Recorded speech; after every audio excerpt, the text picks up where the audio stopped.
لسه مخلصة رواية دلوقتي، جريمة العقار 47 بتاع نهى داوود. وجات لي فكرة كده ريل أعمله بسرعة.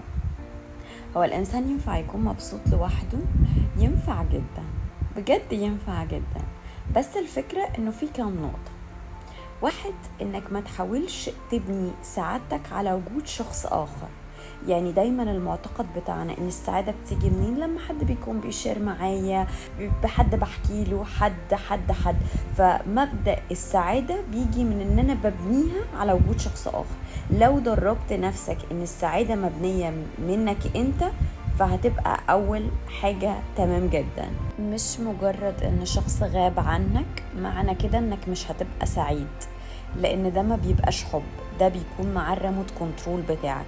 فلو انت اتعودت ان انت ما تتضايقش مع عدم وجود اشخاص او عدم نزولهم معاك، او التوقعات بتاعتك ما تنفذتش زي ما هي بحذافيرها، فانت مش هتكون سعيد. لا عادي، ده محتاج تمرين. النقطة الاولى والتانية محتاجة تمرين كتير. تالت نقطة، لو انت مش مشبع الامان او السعادة من المصدر الاساسي اللي هو انت، عمر ما هيكون مصدر خارجي هيعرف يشبعهم لك بالطريقة اللي انت عايزها، لان الاشباع من المصدر اهم بكتير قوي من مصادر بره.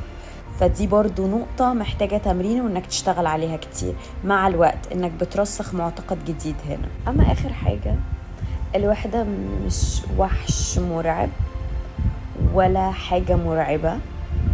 الوحدة جزء من حياتنا، مخلوقة معانا، وهتمر بيها في وقت معين في حياتك، وشئت أم أبيت هتمر بيها. فحاول انك تصاحبها وتكونوا أصحاب، علشان لما تجيلك ما تحسش ان هي ضيف رخم او ان انت مش عارف تتعامل معاه. فبجد هي مش وحشة خالص، هي بجد حاجة very nice يعني، وكيوت كمان.